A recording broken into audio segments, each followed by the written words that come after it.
नमस्कार दोस्तों, स्वागत है आपका लर्निफाई के यूट्यूब चैनल में। आज हम डिस्कस करने जा रहे हैं भूगोल के बारे में। भूगोल जो है आज हम शुरू कर रहे हैं, नया सेगमेंट हम शुरू करने जा रहे हैं आज। और इसमें वर्ल्ड भूगोल से हम शुरू करेंगे, फिर धीरे धीरे भारतीय भूगोल के साथ हम इसको ख़त्म कर देंगे। और इसमें एनवायरनमेंट जो और इकोलॉजी है वो भी हम पढ़ेंगे इसी सीरीज़ में आगे। ठीक है, तो आज का जो लेक्चर है, इस लेक्चर में आज हम भूगोल को एक परिचय थोड़ा सा देखेंगे। ठीक है, तो शुरू करते हैं आज का लेक्चर। तो चलिए शुरू करते हैं हम ज्योग्राफी का परिचय आज। तो सबसे पहले ज्योग्राफी शब्द जो है, अपना भूगोल शब्द जो है हिंदी का, वो किससे मिलकर बना है? भूगोल बना है अंग्रेजी के ज्योग्राफी से बना है। और ज्योग्राफी जो शब्द है वो है एक यूनानी भाषा का शब्द, उससे मिलकर बना है। ठीक है, तो वो कौन सा है? एक तो जी प्लस ग्राफो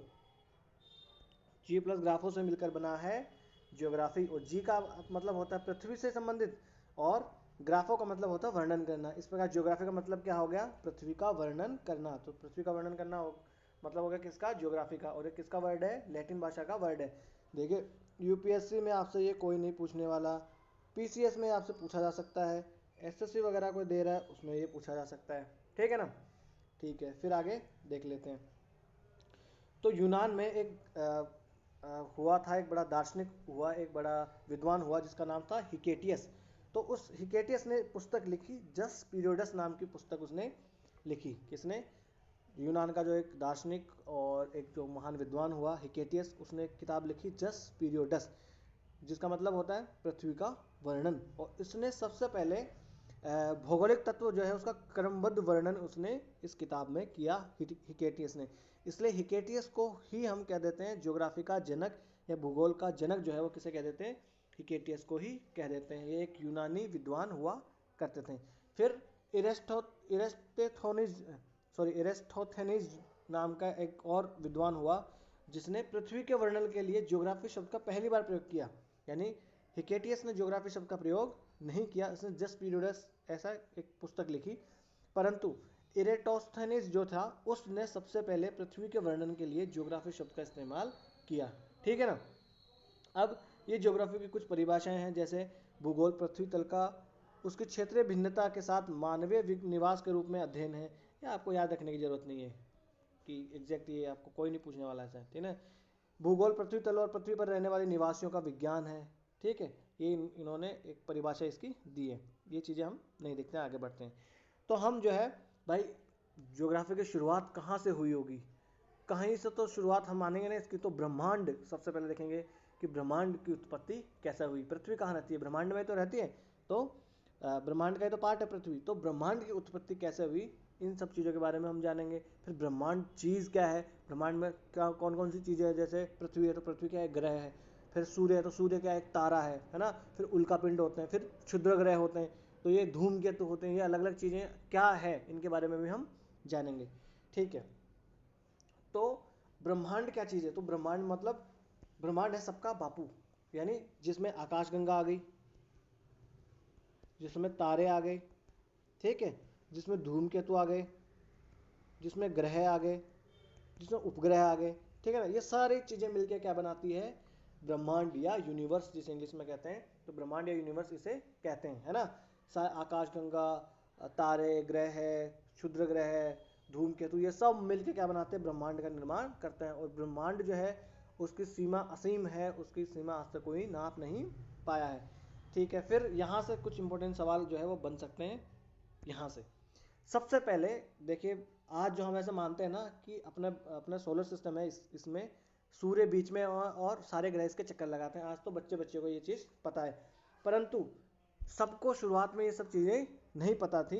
तो सबसे पहले 140 ईसा पूर्व में टोलेमी नाम का विद्वान हुआ था। उस विद्वान ने क्या कहा? उसने कहा कि भाई, जो पृथ्वी जो है वो सब बीच में है और सारे ग्रह सूर्य समेत उसके चक्कर लगाते हैं, है ना?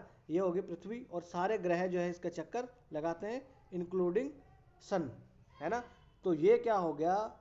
ये हो गया भू केंद्र सिद्धांत। भू केंद्र मतलब उसने भू मतलब जमीन, यानी अपनी पृथ्वी को केंद्र में माना, और उसके चारों ओर बताया कि सारे ग्रह और सूर्य इसके चक्कर में लगाते हैं, और पृथ्वी जो है वो कहाँ है? ब्रह्मांड के केंद्र में वो स्थित है। ठीक है, तो ये क्या हो गया? भूकेंद्री सिद्धांत हो गया। ये किसने दिया था? टोलेमी ने ये सिद्धांत दिया था।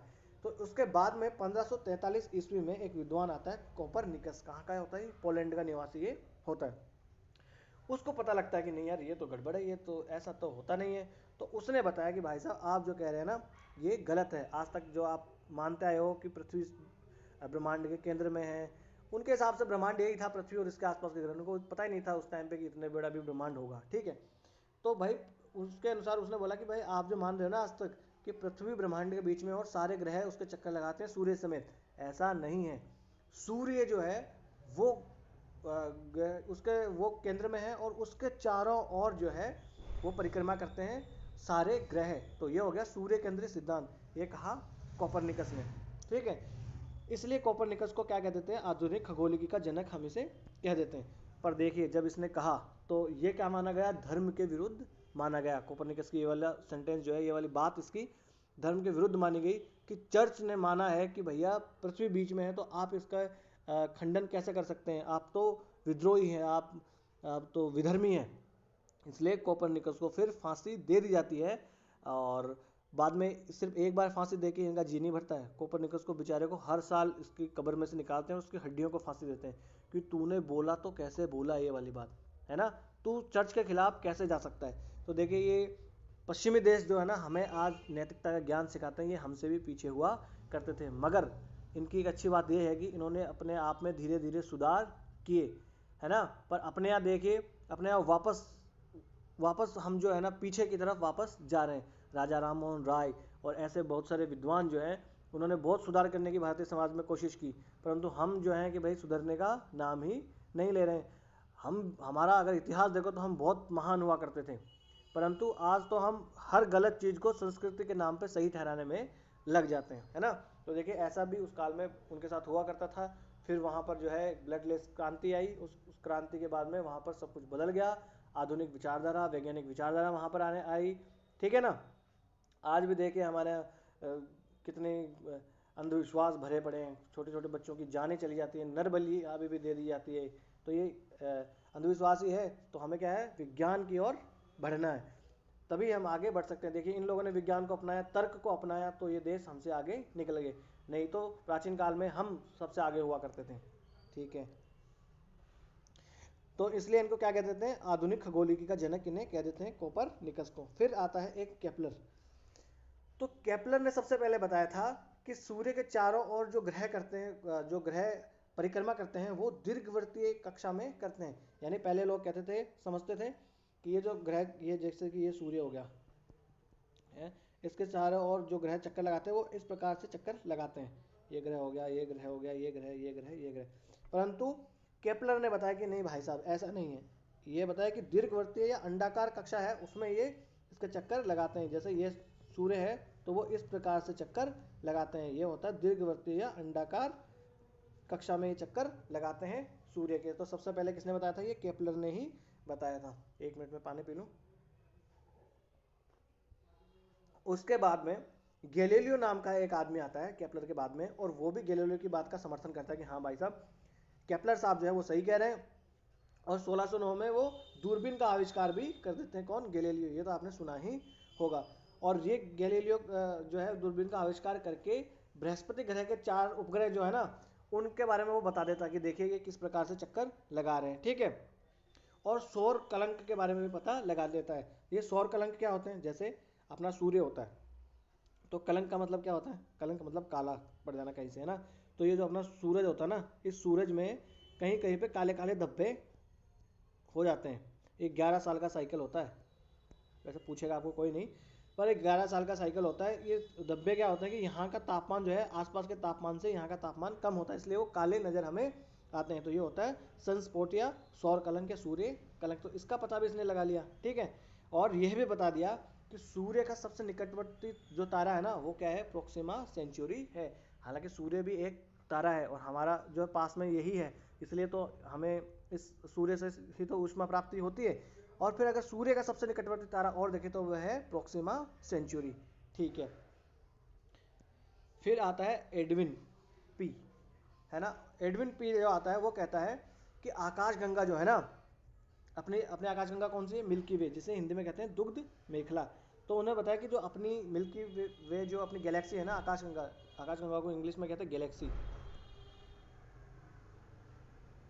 है ना। तो जो अपनी गैलेक्सी है ना, इस प्रकार की और लाखों आकाशगंगाएं हैं इस ब्रह्मांड में, सिर्फ अपनी ही नहीं है ये आकाशगंगा। तो ये किसने बताया था? एडविन पी ने यही बताया था, ठीक है। और इसी ने आकाशगंगाओं के प्रतिसरण का नियम भी बताया था कि आकाशगंगाएं जो है वो फैल रही है और ब्रह्मांड का विस्तार जो है वो हो रहा है। उसने बताया था कि आकाशगंगाएं जो है वो स्थिर नहीं है, वो एक दूसरे से दूर जा रही है। इसका मतलब है कि ब्रह्मांड का विस्तार हो रहा है। जैसे इसको आप अगर समझना चाहो तो आप एक गुब्बारा लो, है ना, वो गुब्बारा लेके उसको पहले फुलाओ मत, पहले उस पर निशान कर दो पेन से, ठीक है, ऐसे ऐसे निशान कर दो पेन से। फिर जब उसमें आप हवा भरोगे तो वो पेन के निशान जो है आपको बढ़े हुए नजर आएंगे। इसी प्रकार से इन्होंने एग्जाम्पल देके बताया था कि जो है आकाश गंगाएं जो है उनका विस्तार हो रहा है। इसका मतलब ब्रह्मांड का अपने विस्तार हो रहा है, आकाश गंगाएं स्थिर नहीं है। ये सिद्धांत किसने दिया था? आकाश गंगाओं के प्रतिसरण का नियम, ये सिद्धांत किसने दिया था? एडविन पी ने ये सिद्धांत दिया था। फिर आ जाता है डॉपलर प्रभाव, ये देख लेते हैं क्या होता है, ठीक है। इसी डॉपलर प्रभाव के द्वारा हमें पता लगता है कि ब्रह्मांड जो है इसका विस्तार हो रहा है। डॉपलर प्रभाव से हमें क्या पता लगता है? ब्रह्मांड के विस्तार का पता लगता है। ये होता क्या है कि आकाश गंगाओं से जो भी प्रकाश आता है उसके स्पेक्ट्रम में अगर रेड शिफ्ट हो, यानी रक्त विस्थापन या लाल विस्थापन हो, इसका मतलब है कि पृथ्वी से आकाश गंगाएं दूर भाग रही है, उनका विस्तार हो रहा है। और अगर बैंगनी विस्थापन हो, इसका मतलब है कि आकाश गंगाएं एक दूसरे के पास में आ रही है ना।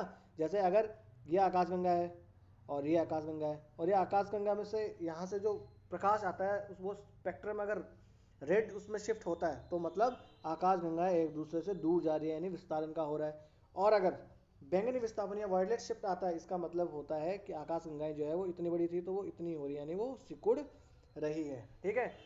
ये हमने देख लिया डॉपलर प्रभाव से हमें ये पता लगा, ठीक है। आगे चल लेते हैं। देखिए ये क्वेश्चन यूपीएससी ने पूछा था कि वैज्ञानिक निम्नलिखित में से किन परिघटना घटनाओं का ब्रह्मांड के निरंतर विस्तारण के साक्ष्य के रूप में उद्धृत करते हैं कि ब्रह्मांड का विस्तार हो रहा है, ये इसका साक्ष्य कौन हमें देता है? तो इसके ऑप्शन दे रखे थे।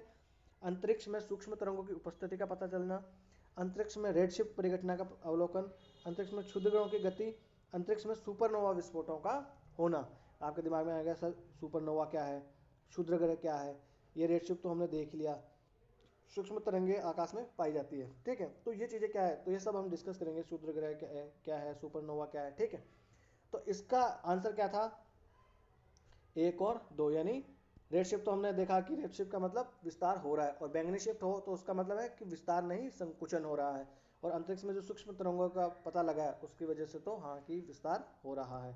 देखिए यूपीएससी ने क्वेश्चन पूछ लिया था यहाँ से, 2012 का क्वेश्चन है, ठीक है। फिर आया एक जॉर्ज लेमेत्रे। इस जॉर्ज लेमेत्रे ने दिया हमें big bang theory. Big bang theory क्या कहती है? ये बिग बैंग थियरी है ब्रह्मांड की उत्पत्ति के सिद्धांत जो है उसके बारे में एक ये परिकल्पना है। इसका मतलब है ये है कि ब्रह्मांड की उत्पत्ति कैसे हुई। ब्रह्मांड की उत्पत्ति हुई कि पहले कोई एक, इन्होंने बताया कि एक तारा हुआ करता था छोटा सा एक, है ना, ठीक है।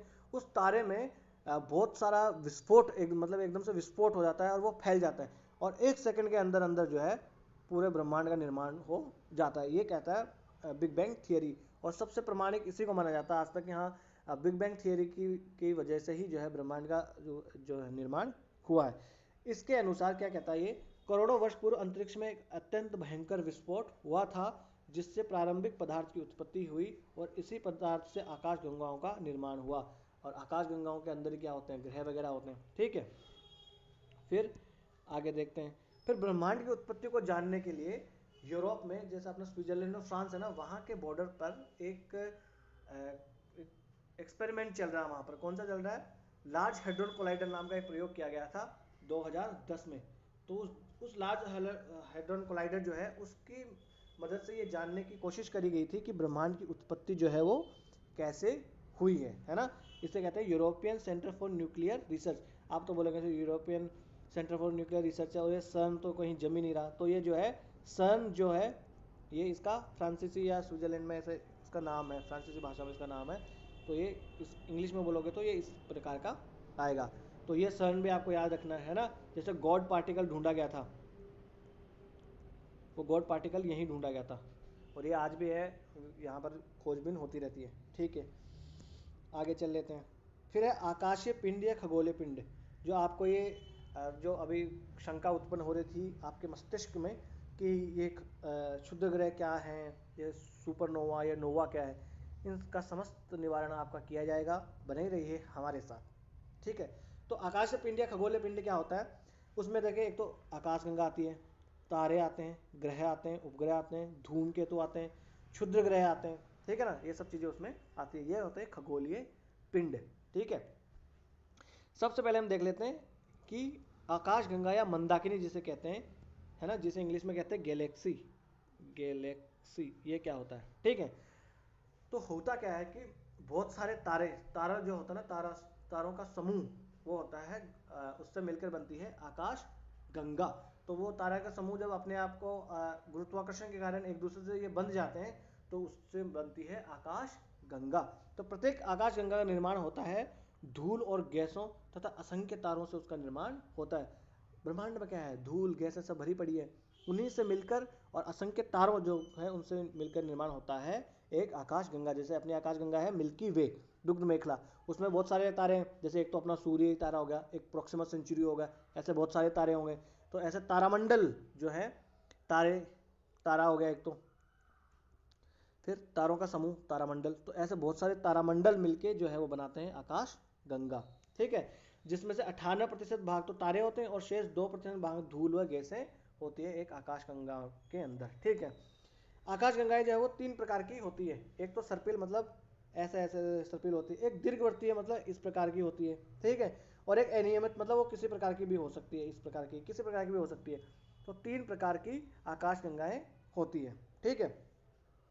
उनमें से भी अगर देखा जाए तो 80% जो है वो आकाशगंगाएं तो सर्पिल प्रकार की होती है ना, 17% दीर्घवर्तीय होती है और मात्र 3% ही अनियमित होती है। और जो अपनी आकाशगंगा है ना, कौन सी, मिल्की वे, दुग्ध मेखला, वो एक सर्पिल आकाशगंगा है, यानी इस प्रकार की आकाशगंगा है, सांप की जैसी सर्पिल हो गई, ठीक है। और सबसे अगर निकटतम आकाशगंगा है अपनी तो वो है एंड्रोमेडा। अपनी आकाशगंगा के पास का अगर पड़ोसी आकाश गंगा है कोई तो वो है एंड्रोमेडा, और जिसका आकार भी सर्पिल ही है। और ड्वार्फ मंदाकिनी जो है वो सबसे नवीनतम ज्ञात आकाशगंगा है, ड्वार्फ मंदाकिनी। और सबसे शीतल और सबसे चमकीली आकाशगंगा है ओरियन नेबुला। ये आपको पीसीएस वगैरह में या कहीं पर सवाल आपके बन सकते हैं, पर इनके पीछे एकदम आपको मरना नहीं है कि ये 17% दीर्घवृत्तीय होती है, 3% होती है, 2% धूलकण होता है, 98% तारे होते हैं। इसमें इतना आपको नहीं पढ़ना, आपको ये यहाँ कि भाई तारे होते हैं, तारों का समूह जो है, तारामंडल का समूह मिलकर क्या बनाता है, आकाशगंगा बनाता है ना। आकाशगंगा में धूल गैसें होती है, तारे होते हैं, ये आपको याद रखना है। फिर सर्पिल प्रकार की भी होती है, कुछ दीर्घवृत्तीय होती है, कुछ अनियमित भी होती है। यानी एग्जाम में सेंटेंस बन जाए ऐसा कि समस्त आकाशगंगाएं एक ही प्रकार की होती है, या सिर्फ अनियमित प्रकार की होती है, या सर्पिल होती है, तो वो गलत हो जाएगा, ठीक है ना। इसलिए आपको ये याद रखना है, ठीक है। आगे चल लेते हैं। अब हम देख लेते हैं कि तारे, भाई आकाशगंगा किनसे मिलकर बनती है, तारों से मिलकर आकाशगंगा बनती है। तो ये तारे कौन सी बला है, ये कौन सी चिड़िया का नाम है। तो तारे ऐसे आकाशीय पिंड होते हैं जिनके पास अपना खुद का प्रकाश होता है। जैसे अगर आपको चांद दिखता होगा तो आप कहेंगे सर चांद तो दिखता है, उसमें तो प्रकाश हमें दिखता है, तो वो भी तारा हुआ? नहीं, चांद के पास अपना खुद का प्रकाश नहीं है, सूरज का प्रकाश उस पर पड़ता है और वो उसका रिफ्लेक्ट होकर हमें दिखता है। तो ऐसा आकाशीय पिंड जिसके पास अपना खुद का प्रकाश हो, जो अपना खुद का प्रकाश बना सकता हो, वो क्या है, तारा। यानी अपने दोस्तों में जिसके पास खुद की बाइक होती है ना, वो स्टार है भाई अपना।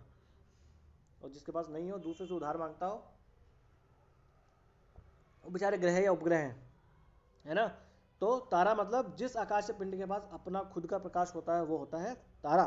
और तारों के निर्माण में 70% तक हाइड्रोजन चाहिए और 28% के आसपास उनको हीलियम चाहिए, फिर कुछ कार्बन भी उनको चाहिए, क्योंकि ये हाइड्रोजन हीलियम में परिवर्तित होता रहता है प्रक्रिया कर करके। उसी वजह से जो है नाभिकीय संलयन की प्रक्रिया द्वारा, नाभिकीय संलयन की प्रक्रिया द्वारा जो है इनमें प्रकाश की उत्पत्ति या ऊष्मा की उत्पत्ति इनमें होती है। और इनमें नाइट्रोजन, नियॉन गैसें भी पाई जाती है। और 0.5% में लौह और भारी तत्व भी इनमें पाए जाते हैं। किनमें? जो तारे होते हैं उनमें। अपना सूर्य जो है ना वो भी एक तारा है, क्योंकि वो अपना प्रकाश खुद बनाता है, उससे तो हम प्रकाश ग्रहण करते हैं। अगर सूर्य बुझ जाए, मान लो वो बल्ब बुझ जाए, तो हमारा बल्ब भी बुझ जाएगा फिर, ठीक है। कुछ विशेष आकृतियों वाले कुछ चमकीले तारों के समूह को तारामंडल कह देते हैं। यानी एक ये तारा हो गया, एक ये तारा हो गया, एक ये तारा हो गया, एक ये तारा हो गया, एक ये तारा हो गया, इनका पूरा समूह क्या हो गया? तारामंडल हो गया। ठीक है। फिर अब तक 89 तारामंडलों का नामकरण किया जा चुका है, जिनमें से अगर कुछ प्रमुख देखें तो एक तो सप्तऋषि, तो आपने सुना होगा सप्तऋषि तारामंडल, एक ध्रुव मत्स्य, ओरियन, सेंटोरस, हाइड्रा, ड्रको। आपको तो सप्तऋषि तो कम से कम याद रख लेना है, और ये एक बार दिमाग में पड़े होनी चाहिए। अगर आ जाए ओरियन, सेंटोरस, हाइड्रा, ड्रको, ये क्या है? ये नासा के अंतरिक्ष जो जहाज हैं, ये कोई एक नया एक्सपेरिमेंट है, ये कोई नया धातु है, तो आप कंफ्यूज हो जाओगे। तो ये है तारामंडल, जैसे ओरियन, ध्रुव मत्स्य, सेंटोरस, हाइड्रा, ड्रको, ये क्या है? ये है तारामंडल। तारामंडल क्या है? तारा के समूह को तारामंडल। और तारा क्या है? ऐसा आकाशीय पिंड जिसका खुद का प्रकाश हो, है ना, वो क्या हो गया? तारा हो गया। ठीक है।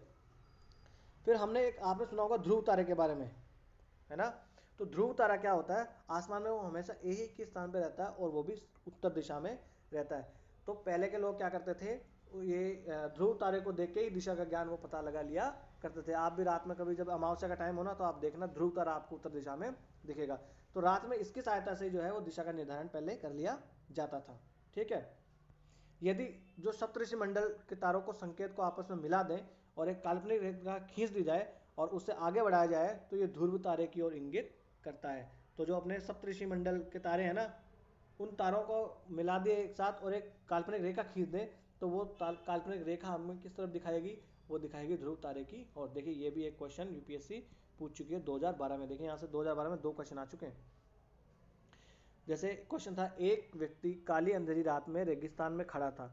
उसे अपने गांव जाना था, जो वहां से पूर्व में 5 किलोमीटर की दूरी पर था। उसके पास दिशा ज्ञान के लिए कोई यंत्र नहीं था, पर उसने ध्रुव तारे को पहचान लिया है। अब आपको गांव पहुंचने के लिए निम्नलिखित में से कौन सा मार्ग अपनाना सुविधाजनक होगा?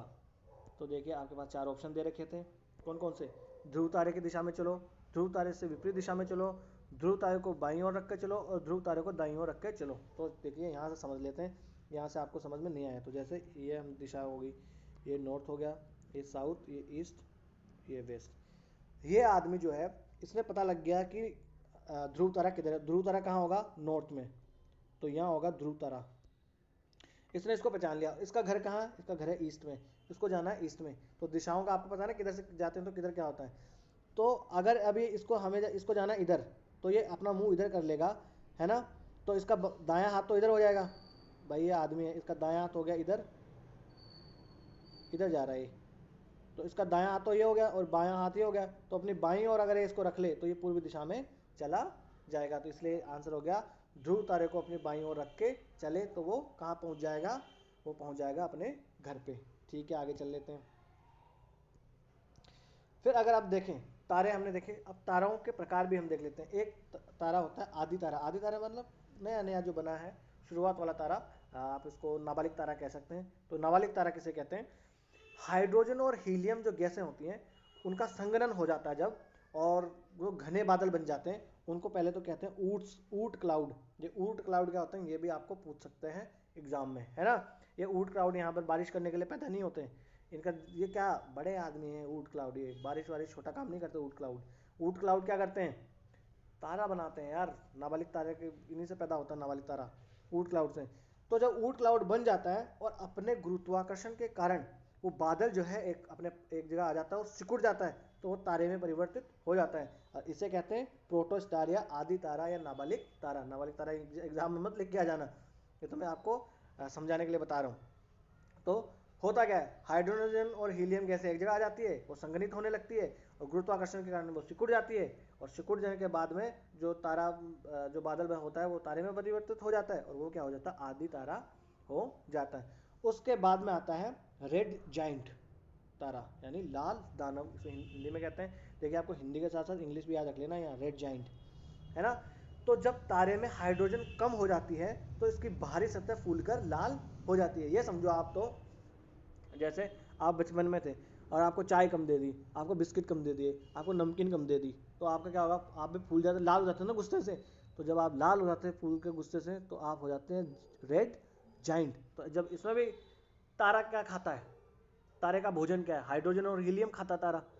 आप चाय पीते होंगे, आप बिस्किट खाते होंगे, मगर तारा क्या खाता है? तारा हाइड्रोजन और हीलियम खाता है। तो हाइड्रोजन जब उसमें उसकी कमी हो जाएगी तो मुंह फुलाएगा, बस सीधी सी बात है, हाइड्रोजन की कमी होगी, मतलब खाना कम हो गया तो मुंह फुला लिया, और जब उसने मुंह फुलाकर लाल कर लिया तो वो बन गया लाल दानव या रेड जाइंट। फिर आ गया white dwarf star. White dwarf star आएगा, श्वेत वामन तारा जिसे क्या कहते हैं, जो लाल दानव है उसका द्रव्यमान अगर सूर्य के द्रव्यमान के बराबर हो जाए, उसका द्रव्यमान, जो रेड जाइंट है इसका द्रव्यमान अगर सूर्य के द्रव्यमान के बराबर हो जाए तो वो बन जाएगा व्हाइट ड्वार्फ स्टार। ड्वार्फ का मतलब होता है बोना, छोटा, है ना, तो वो बन जाएगा व्हाइट ड्वार्फ स्टार। अगर जो लाल दाना हमने पढ़ा रेड जाइंट, उसका द्रव्यमान सूर्य के बराबर हो जाए तो हो गया व्हाइट ड्वार्फ स्टार। आगे चल लेते हैं।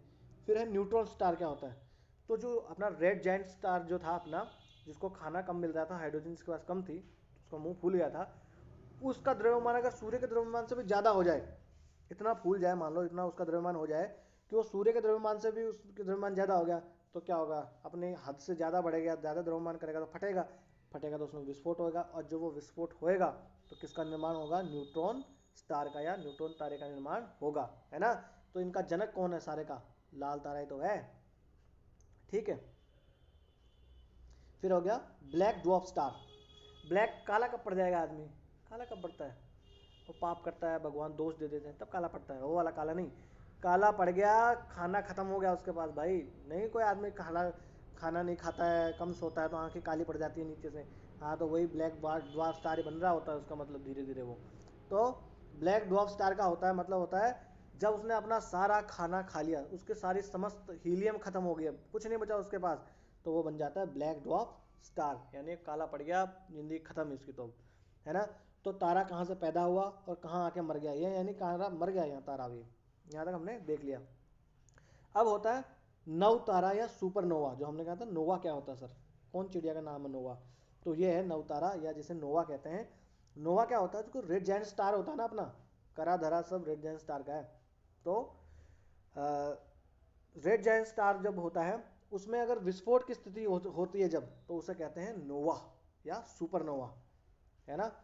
चलो ज़्यादा बड़ा विस्फोट हो जाए तो सुपरनोवा, और अगर छोटा बहुत थोड़ा होता है उसे नोवा कह देते हैं, है ना। तो ये हो गया नव तारा, ठीक है, जो हमने देख लिया। एक बार और देख लें, ठीक है। तो सबसे पहले आदि तारा, यानी छोटा बच्चा, तारे का बच्चा कहाँ से बनता है? हाइड्रोजन और हीलियम गैसें एक साथ मिलती है, उनका संघनन होता है, तो क्या बन जाता है? ऊट क्लाउड बन जाता है। जब ऊट क्लाउड बन गया, फिर गुरुत्वाकर्षण के कारण और पास में आ गया और चिपकने लगे, उसकी वजह से वो सिकुड़ जाता है, सिकुड़ कर क्या बन जाता है? तारा बन जाता है। तो तारे का बच्चा हो गया आदि तारा। फिर लाल तारा। लाल तारा क्या होगा? मैंने बताया खाना नहीं मिला इसको। खाना क्या होता है इसकी? हाइड्रोजन। तो हाइड्रोजन से कम होगी तो मुंह फुला लेगा, मुंह फुला लेगा तो क्या होगा? रेड जाइंट बन जाएगा। फिर श्वेत वामन तारा, व्हाइट ड्वार्फ। व्हाइट आदमी चमकता कब है? वाह, सफेद कब पड़ रहा है आदमी? व्हाइट कब चमकता कब है?